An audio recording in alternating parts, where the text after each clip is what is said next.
The sound was profoundly heavy, echoing with a flat, absolute finality as the 400-page dossier struck the polished hardwood floor of the White House's East Room. Not a single person in the room made a move to retrieve it. Gavin Newsom sat rigidly above the fallen document, his hands completely empty. Seated at the opposite end of the long table was Donald Trump, his own copy of the massive report splayed open, its pages heavily creased and aggressively underlined. Trump remained entirely silent. To fully comprehend how that thick binder ended up discarded on the floor, one must rewind the clock approximately 90 minutes, back to the exact moment the former president leaned toward his microphone and posed a question so fundamentally simple that it almost masqueraded as courtesy. Governor, in the 7 years you have spent managing the state of California, exactly how much federal funding has been injected into your state?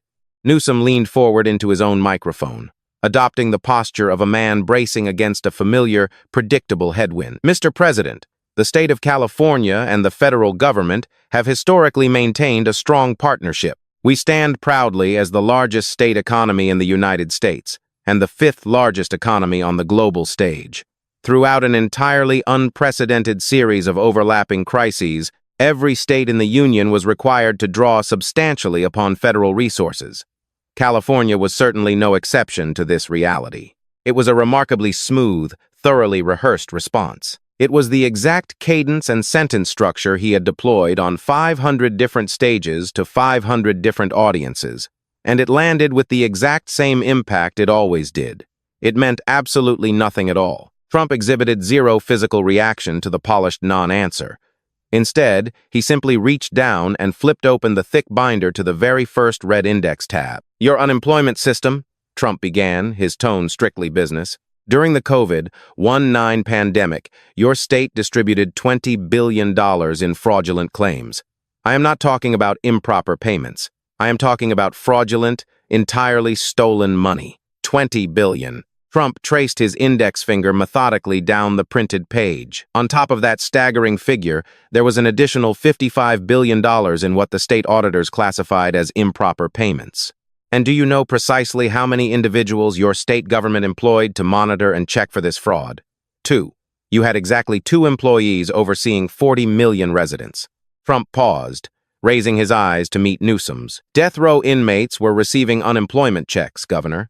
Convicted murderers sitting in maximum security prisons on death row were receiving taxpayer-funded checks directly from your state. Someone successfully filed a financial claim utilizing the name of Dianne Feinstein, a sitting United States senator, and the state paid it out. Another individual filed a claim under the name Mr. Poopy Pants. Trump let that absurd reality hang in the air for one complete, agonizing second. And your state paid him too. Somewhere near the rear of the press gallery, a reporter let out a stifled sound that initially mirrored a laugh but was quickly swallowed back down. The sheer astronomical number buried beneath the ridiculousness of the situation completely eradicated any genuine humor. Newsom immediately executed a defensive pivot. It was pure political reflex. Every single state in this nation confronted massive pandemic-era fraud, he countered rapidly. This was a federally designed program operating under federal guidelines, and the absolute speed of the financial disbursement was heavily mandated by the previous administration. To unilaterally single out the state of California is to willfully ignore the broad national scope of this crisis. Trump did not elevate his volume. He simply sliced directly through the rhetoric. You have occupied the governor's mansion for 7 years. 7. At what exact moment does every failure cease to be somebody else's fault? The question lay completely stationary on the table between the two men, and Newsom made no attempt to address it. Instead, he sought an alternate avenue of defense. Regarding recovery efforts, we have successfully clawed back $5.9 billion in stolen state funds. We proactively hired a specialized fraud counsel. We initiated aggressive, targeted action the very moment the vast scope of the vulnerability became apparent. Trump nodded his head in a slow, almost mocking acknowledgement. $5.9 billion recovered out of $55 billion lost. That equates to exactly 11 cents on the dollar, Governor. Trump allowed the basic arithmetic to completely dismantle the defense. I have personally witnessed significantly better debt collection rates operating out of a neighborhood lemonade stand. A distinct murmur rippled through the assembled gallery. It wasn't quite a laugh, it was a collective wince. It was the specific acoustic reaction a crowd produces when a statistic is so staggeringly abysmal that it transcends mathematics and morphs into a damning verdict. For anyone watching a polished politician attempt to favorably spin an 11% recovery rate on billions of stolen dollars, it was a brutal spectacle. But that was merely the opening volley. Trump still possessed 6 more years of meticulously documented receipts to navigate. Without pausing for a breath, Trump remained on the same red tab, executing the identical methodical pattern. Let us discuss precisely who was spending this stolen money. Your former chief of staff, Dana Williamson. He read directly from the bolded text. 23 federal criminal charges: conspiracy, bank fraud, wire fraud, filing false tax returns. He lifted his gaze over the edge of the thick report. And here is an itemized list of what she purchased, Governor, while she was actively employed by you, physically working inside your executive office. A Chanel handbag valued at $15,000.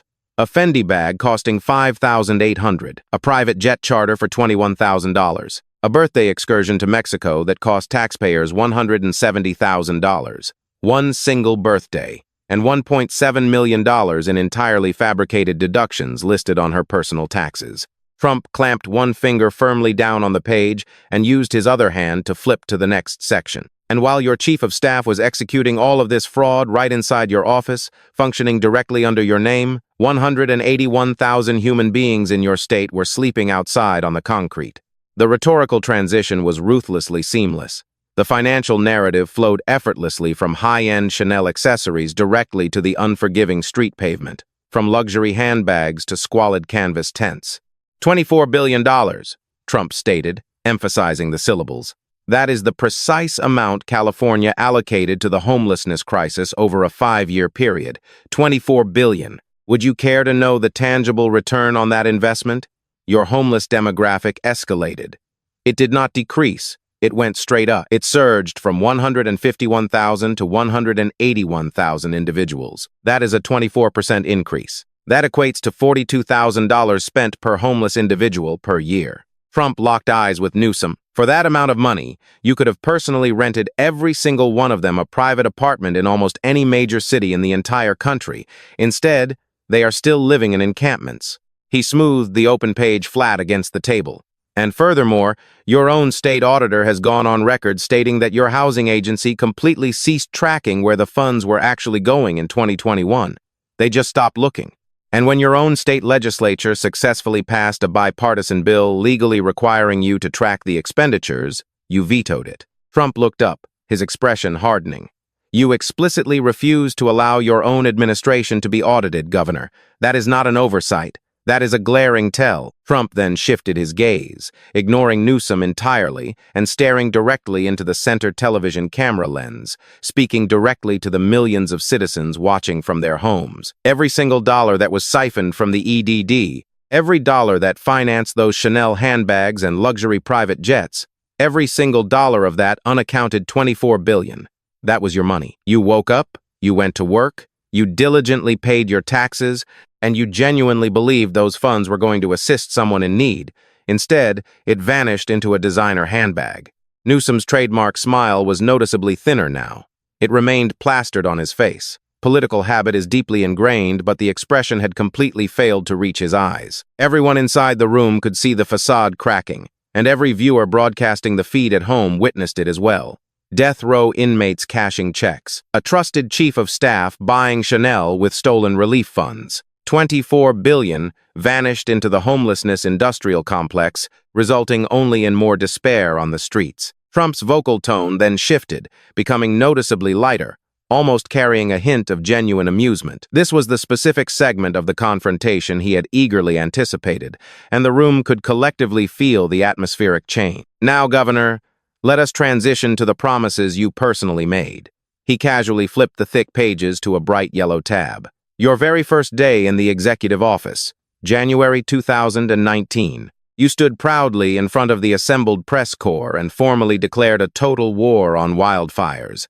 It was a massive speech. You had plenty of cameras present. You aggressively signed an executive order, and then you boldly informed the public that your prioritized environmental projects had successfully treated 90,000 acres of land with strategic fuel breaks and prescribed burns. 90,000.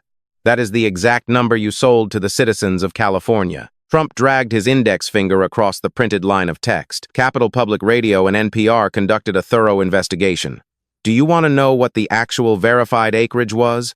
11,399. You publicly overstated the success of your primary wildfire prevention initiative by exactly 690%. Trump raised his head, the momentary amusement completely draining from his voice, replaced by a heavy, dark gravity. And subsequently, you slashed $150 million from the Cal Fire prevention budget. 85 people perished in the town of Paradise, Governor. 85 human lives. The entire municipality burned to the ground. Generations of families, people who had called that town home for 40 years. And you stood at a podium and explicitly told them you were actively protecting them. Newsom adjusted his posture, shifting uncomfortably in his wooden chair. The ongoing crisis of climate change is the absolute primary driver of the escalating wildfire threat inside California, he countered. The federal government currently owns and controls 57% of California's forest lands, and the systemic failure to adequately manage those federal territories has been extensively documented for decades. To cynically reduce this complex ecological disaster to a single isolated statistic is to completely miss the broader. You told the public you treated 90,000 acres? Trump interrupted, his voice dropping to a flat, unyielding register. You actually treated 11,000. That discrepancy has absolutely nothing to do with global climate change. That is simply called lying. Newsom's attempted pivot completely evaporated. The defense found absolutely no traction. It simply hung awkwardly in the heavy air for a brief second before plummeting, like a heavy object no one in the room was willing to catch. But you didn't solely fabricate numbers regarding the infernos, Trump continued, the faint shadow of a smile returning to his face. Let us discuss your train. He systematically turned the report to the next index tab. In the year 2008, the voting public of California officially approved a high-speed rail network designed to connect Los Angeles to San Francisco. The projected budget was $33 billion, with a promised completion date of 2020. That is precisely the bill of goods they voted for. Trump spread his right hand widely across the open page. The current year is 2026. The estimated financial burden has ballooned to somewhere between $126 billion and $231 billion, entirely dependent upon which of your own state agencies is asked to provide the math. There are currently 0 functional trains. There are 0 miles of operational track laid. There are 0 paying passengers, 18 years of development, and the only physical structure your monumental rail authority has managed to construct is a single, solitary warehouse. Trump looked up at the governor with an expression bordering on genuine bewilderment. I build skyscrapers, Governor. I have successfully constructed massive developments across 14 different countries. I possess a very firm understanding of what massive projects actually cost. A budget skyrocketing from $33 billion to $231 billion is not a simple cost overrun. That is a taxpayer bank robbery that requires 18 years to execute, and magically, absolutely no one goes to prison for it. Newsom leaned aggressively forward, finally showing a flash of genuine anger. You intentionally revoked $4 billion in critical federal funding from that specific infrastructure project for purely political motives. You deliberately sabotaged the state of California's primary transportation investment simply to score cheap political points with your conservative base, and every single person sitting in this room is fully aware of that fact. Trump did not hesitate for a fraction of a second. We pulled the federal funding because your administration was fundamentally incapable of accounting for the money we had already handed to you. 597 separate change orders on that single project. $2.3 billion entirely wasted in subsequent contract amendments. Let me tell you a fact, Governor. I have developed properties in 14 sovereign nations. I have never authorized 597 change orders across all of those global projects combined. The tension in the East Room instantly shattered. It was not a polite, restrained chuckle. It was a visceral, completely unrestrained laugh that rippled through the 200 attendees like a sudden shockwave. Strangers locked eyes with one another and laughed even louder, emboldened by the collective incredulity. By the time the wave of amusement reached the front rows, it carried a heavy, undeniable momentum that could not be suppressed. A distinguished woman seated in the second row was forced to remove her spectacles and press the back of her hand against her eyes to contain her tears of mirth. A seasoned cameraman stationed in the far corner slowly shook his head, sporting a wide grin that he couldn't have wiped off his face if his job depended on it. Newsom attempted to smile along with them. It is the ultimate political survival instinct. When the room erupts in laughter, you must feign participation. But the governor's smile was painfully transparent, stretched tightly across his face while his eyes remained entirely dead. Every citizen watching the broadcast recognized that highly specific expression. It was the universal mask worn by every elected official who had ever been caught peddling a blatant falsehood. Newsom had finally absorbed too much damage. After surviving 2 relentless waves of documented evidence, the highly calibrated political machine that had successfully navigated him through a decade of media scrutiny was suddenly overheating. He abandoned the defensive pivots. He opted for a direct frontal assault. Sitting completely upright, he dragged the microphone aggressively toward his mouth, locked his gaze onto the central camera lens, and unleashed everything he had left in his arsenal. "You want to sit here and debate economic numbers, Mr. President? Then let us actually discuss the numbers," Newsom fired back, his voice rising in pitch. California operates as the 5th largest economic powerhouse on the planet. Not just in this country, in the entire world. We serve as the undisputed engine for the global technology sector, the international entertainment industry, and the fundamental agricultural backbone of this entire nation. And the people sitting comfortably at home, watching this broadcast right now from their living room couches in Mississippi and in Alabama, and in all these red states that continuously drain more federal tax dollars than they ever contribute, they sit there and they genuinely believe they possess the intellect to manage a $4 trillion economy. They do not. They have never been burdened with making a single leadership decision at that massive scale, and they never will be. To his credit, the sudden shift in aggression physically moved the room. A dedicated Newsom staffer seated directly behind the governor nodded furiously in agreement. A pair of seasoned journalists exchanged a significant, wide-eyed look. The ancient, deferential reflex suddenly sparked back to life inside the East Room, the ingrained journalistic hesitation, the natural instinct to defer rather than openly challenge a man who wields the power of the largest state in the American Union. The aggressive tactic worked flawlessly. It worked for exactly 15 seconds. And I am going to state this plainly, because apparently nobody else in this room possesses the basic nerve to say it aloud. Newsom's voice escalated further, entering a dangerous register. The people actively watching this program, who falsely believe they could govern California more effectively because they skimmed an article on Facebook. You are the sole reason we are even having this ridiculous conversation. Not because California has failed, but because you desperately want California to fail. You want us to collapse because it temporarily makes you feel marginally better about the miserable state of your own local economies. He was entirely off the leash now. You want to critique the population shifts? People are leaving California because California is simply too successful. The cost of housing is astronomical because literally everyone wants to reside there. That is basic supply and demand. That is fundamental economics, a concept that half of this viewing audience fundamentally fails to comprehend because they have never actually resided in a premier destination where everyone else is desperate to be. In the back row, a junior aide to the governor sat up slightly straighter. For a fleeting second, she actually believed her boss was winning the exchange. She was catastrophically wrong, but the momentary illusion flashed clearly across her features. For a few suspended heartbeats, the atmosphere in the room teetered violently between 2 completely distinct realities. But inside living rooms scattered across Louisiana, Texas, Ohio, and rural Minnesota, the forgotten zip codes where absolutely no one had cast a ballot for Gavin Newsom, that final elitist tirade landed like a secondary physical blow following the first. The governor of California had just looked directly into a camera lens and explicitly informed 40 million middle-class Americans that they were fundamentally too uneducated to comprehend his brilliance and far too envious to judge his record fairly.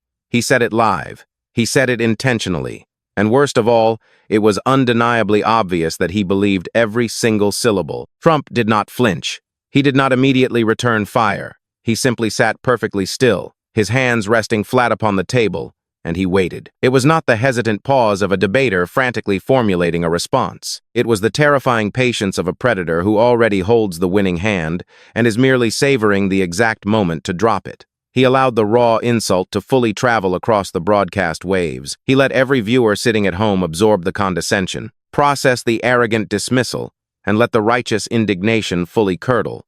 In those thousands of living rooms, seated in worn recliners in front of glowing television screens, a profound psychological shift occurred, the kind of permanent shift that cannot be undone with a press release. It was the precise inflection point where hot, reactionary anger crystallizes into cold, unforgiving disdain. When the debate ceased to be about conflicting policy numbers and suddenly became intensely, undeniably personal. When the heavy silence in the East Room reached its absolute maximum density, Trump finally spoke. He offered only 2 words. "You finished, Governor?"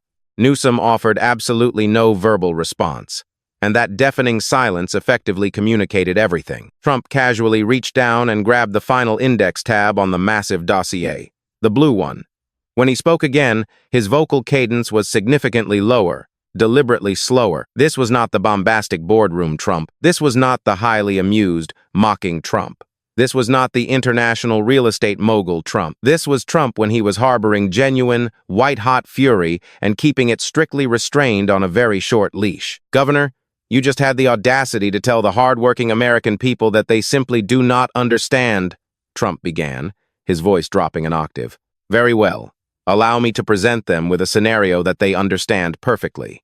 He began reading the text with agonizing slowness, ensuring every single detail landed like a hammer strike. November the 6th, 2020.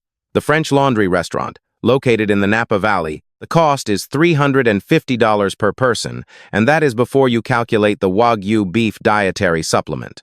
A dining party of 12 individuals gathered for a lobbyist's birthday celebration. The chief executive officer of the California Medical Association was seated directly adjacent to you.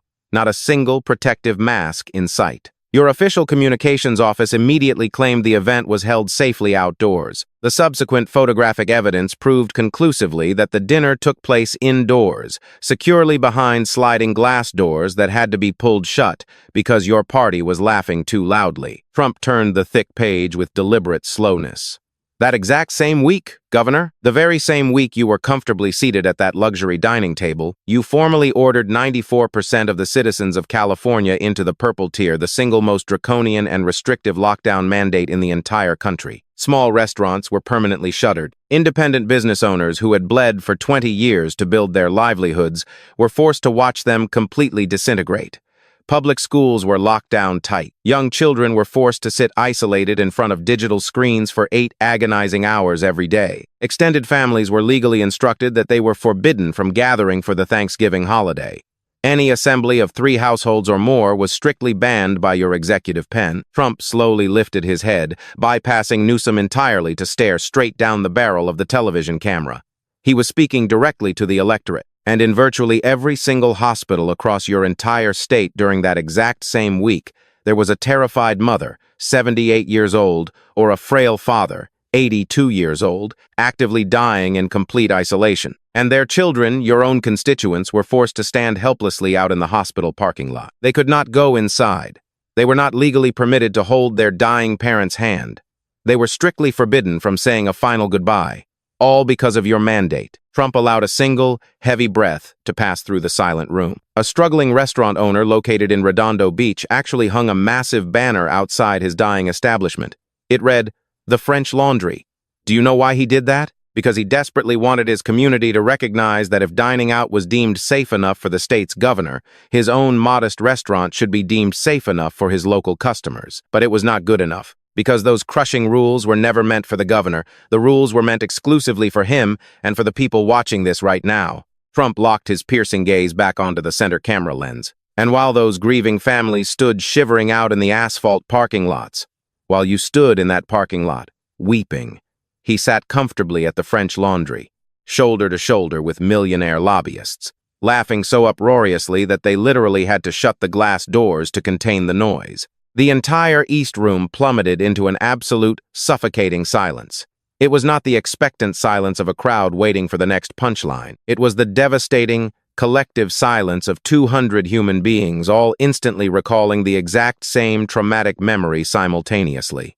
The loved one they lost, The final conversation they were robbed of. Across the entire nation, in countless living rooms where ordinary citizens had been forced to bury a parent or a grandparent under the cruel restrictions of those dark months, the identical suppressed memory violently resurfaced at the exact same moment. The cold parking lot, the sterile phone call from the overworked nurse, the agonizingly quiet drive back home alone. Newsom's jaw was rigidly locked.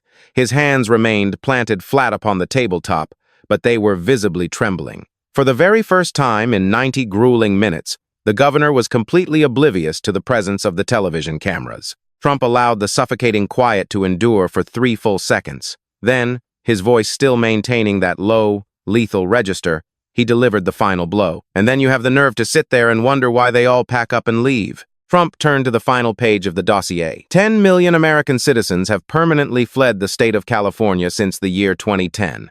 Your state just lost a highly coveted congressional seat for the very first time in its recorded history. Los Angeles County hemorrhaged 53,000 residents in one single calendar year. Tesla packed up and left. Oracle fled. Chevron relocated. Hewlett-Packard vanished. California historically used to be the promised land, the ultimate destination everyone desperately wanted to reach.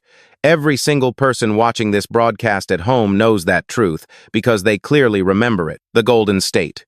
Trump swept his hand dismissively through the air. Now, just look at it.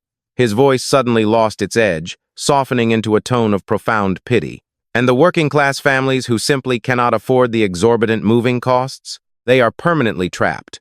Their grandchildren are forced to grow up in a state where basic electricity costs double the national average, where a median entry-level home demands $874,000. And where tent encampments line the sidewalks directly in front of the elementary schools. Newsom mechanically opened his mouth. Mr. President, the underlying economy of California. But the defensive sentence simply possessed no ending. The governor's vocal tone had been stripped of all its polished steel. The formidable political engine churning beneath the surface was audibly sputtering, completely starved of fuel. The mood in the room refused to shift back in his favor. Absolutely no one nodded in agreement. The incredibly arrogant insult he had hurled directly at the viewing audience just 10 minutes prior had entirely incinerated whatever microscopic shred of goodwill he might have previously retained. There was absolutely no safety net left to catch his fall. "Quiet," Trump commanded, his voice barely above a whisper but carrying absolute authority. "You constantly want to discuss the economy. You always deflect to the macroeconomic data. But the economy does not sit beside a hospital bed and hold a dying person's hand. The economy does not stand weeping alone in a freezing parking lot. And the economy certainly did not reserve a VIP table for 12 at the French Laundry while ordering the entire state population to lock themselves inside their homes. There exists a highly specific variety of silence that only descends after the entirety of the damning evidence has been fully entered into the public record. It is decidedly not the silence of an audience eagerly awaiting further information. It is the heavy, impenetrable silence of a jury room that has conclusively made up its collective mind. Gavin Newsom heard that specific silence wrapping around him. He understood exactly what it signified, and he was completely paralyzed, possessing absolutely no idea how to navigate it. Simply because he had never been cornered inside this type of total defeat before. "One final question for you, Governor," Trump stated, calmly folding his hands together on top of the closed dossier. "It is very simple. 7 years in power. You were handed more financial resources than any other governor in the entire history of this republic." Trump paused, allowing one dramatic beat to pass. "Is the state of California today genuinely better, or is it fundamentally worse than the specific day you first took the oath of office?" Newsom instinctively reached for the emergency pivot, the highly reliable rhetorical machine that had successfully salvaged his career through a volatile recall election, through the highly publicized debate with DeSantis, through 6 devastating fire seasons, and an unprecedented global pandemic. If we are objectively looking at our monumental investments in the green energy sector and our commitments to critical infrastructure, he abruptly stopped. He actually heard the hollow words echoing in the room. There was zero infrastructure to highlight. There was no bullet train. There were no tracks. He knew it. The entire room knew it. He attempted a frantic reset. What we truly need to maintain our focus upon is the vital partnership between the state authorities and the federal. He halted again. Partnership? He had just spent national television airtime explicitly calling half of the voting bloc hopelessly stupid and jealous. There was no conceivable partnership left to invoke. The American people clearly understand and hear. Right in the exact middle of the word, the political machine completely suffered a catastrophic failure. The engine died. He had explicitly screamed, directly into the camera lens to millions of faces just 10 minutes ago, that the American people categorically did not understand. The contradictory word literally withered and died inside his mouth because he was suddenly deafened by the inescapable echo of his own arrogant voice, declaring the exact opposite. And that damning echo was infinitely louder than any desperate spin he could possibly invent now. 3 agonizing seconds of dead air followed. It was, without question, the longest 3-second eternity of Gavin Newsom's entire political existence. The red broadcast lights on the television cameras remained steadily illuminated, unforgiving and unblinking. Not a single person inside the crowded East Room made the slightest movement to rescue him from the slaughter. Trump finally broke the unbearable tension. His voice was remarkably calm, almost possessing a gentle quality. It was the distinct cadence of a busy executive finally terminating a terribly unproductive meeting that had already dragged on far too long. They couldn't even say goodbye to their loved ones, Governor, and you ordered the steak. Absolutely nobody laughed. The devastating sentence was not designed to elicit humor. It bypassed laughter entirely, sinking much deeper into the collective human psyche, down into that dark, uncomfortable abyss where profound grief violently collides with white-hot rage and visceral disgust. It tapped directly into the place that has no adequate vocabulary, save for one word: recognition. The absolute recognition that the horrific accusation was entirely true, that it had always been true, and that, finally, somebody with a microphone had possessed the sheer brutality to say it out loud to the man responsible. Newsom slowly lowered his gaze to the massive, unread report resting on the table directly in front of him. His personal copy was still securely fastened shut. 90 grueling minutes of televised combat, and he had not managed to flip open a single page. Both of his hands remained pressed perfectly flat against the polished wood. Slowly, he pushed his wooden chair backward, moving it perhaps a mere half-inch. It was a tiny, entirely unconscious physical reflex, the desperate biological urge of a human body instinctively attempting to flee the premises long before the conscious mind had officially granted permission to retreat. As he shifted, the rigid edge of his hand accidentally caught the heavy spine of the report. The massive document began to slide across the pristine, polished surface of the East Room table. 400 thick pages, securely bound in a stiff, unforgiving spine, sliding slowly at first. And then, suddenly, not slowly at all, it breached the edge of the table. The distinct sound it produced upon violently impacting the hardwood floor was profoundly heavy, echoing with a flat, absolute finality. It was the singular, isolated noise inside a massive room where 200 captive observers were simultaneously holding their breath. Nobody rushed forward to retrieve it. Newsom stared blankly downward at the precise spot where the damning document had fallen. He then slowly lifted his gaze back up, calmly folded his empty hands together in his lap, and offered absolutely nothing at all to the waiting world. There exists a highly specific variety of total collapse that generates absolutely no external noise. There is no frantic shouting. There is no violent slamming of doors. There is no dramatic, performative storming out of the venue. It is the quiet, devastating kind of collapse where 400 pages of meticulously documented evidence lie abandoned on the floor directly beneath a powerful man's feet. Every single printed page representing a solemn promise he casually broke, a convenient mathematical statistic he entirely fabricated, or a grieving family he utterly betrayed. And he physically refuses to bend down and retrieve the binder, simply because picking it up would necessitate opening it. And he is already terrifyingly aware of the undeniable truth contained inside. By the exact moment the national broadcast feed abruptly cut to black, the isolated 30-second video clip had already birthed a viral life entirely its own. An anonymous editor had quickly sliced the final, brutal exchange completely clean. Viewers watched 3 separate, desperate political pivots die a horrific death mid-sentence on live national television, failing sequentially one right after the other, exactly like a flooded engine desperately attempting to turn over in the freezing cold and failing every single time. Directly beneath the viral clip, flooding the comment sections across every major social media platform on the internet, one singular word materialized more frequently than any other: Receipts. In a modest living room located in Fort Worth, Texas, a relocated family that had permanently abandoned the city of San Jose, exactly 2 years prior, sat quietly watching the broadcast. They were currently sitting in a living space that was comfortably twice the square footage of their previous cramped California apartment, while paying exactly half the monthly rent. When Trump clearly articulated the specific phrase, "California used to be the place everyone wanted to get to," the wife slowly turned her head and looked deeply at her husband. She did not utter a single syllable. She did not need to.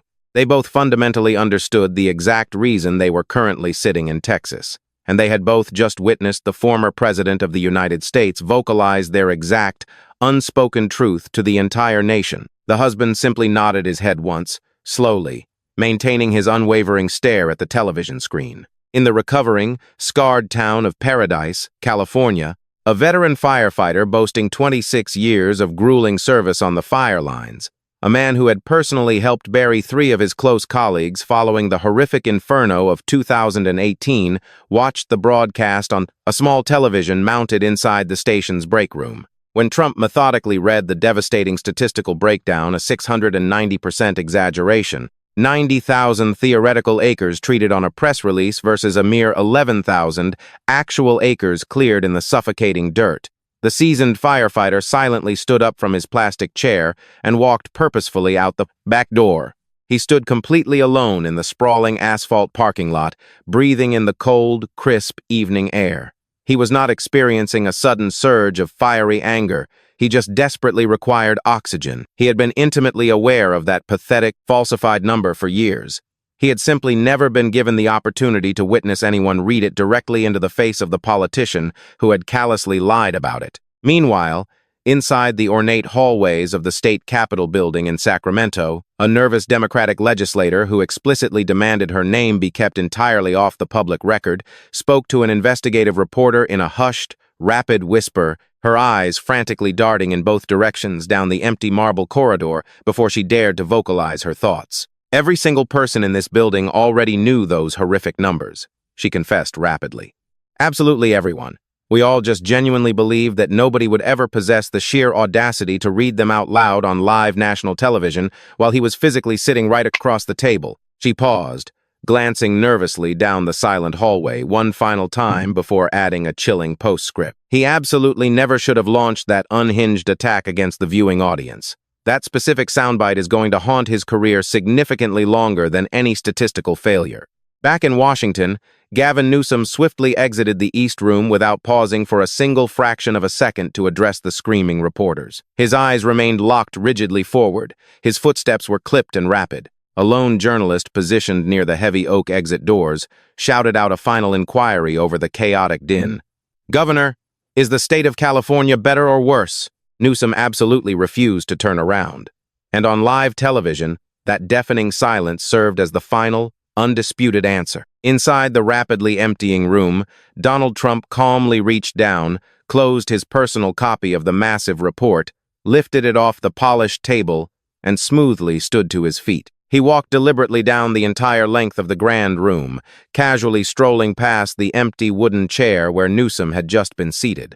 He walked directly past the specific location on the hardwood floor, where Newsom's discarded copy still lay abandoned, face down and completely open, exactly where it had violently landed.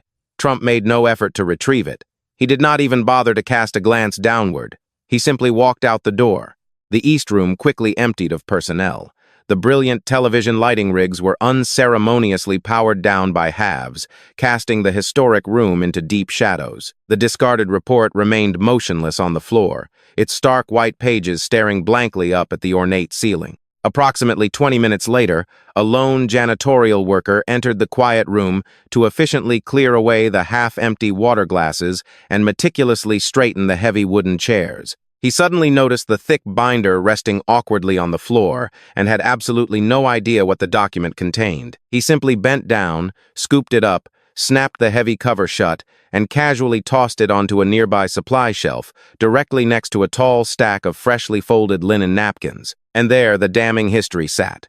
Every single fabricated statistic, every hollow, broken campaign promise, every grieving family member who was forcefully denied the basic human right to say a final goodbye to their dying parent. all neatly consolidated and abandoned on a dark shelf that absolutely nobody would ever bother to inspect, resting quietly inside a room that had finally gone dark, positioned directly next to crisp white napkins that would inevitably be laid out upon another polished table tomorrow morning, eagerly awaiting another high-stakes political meeting where someone else would inevitably promise the world and deliver absolutely nothing.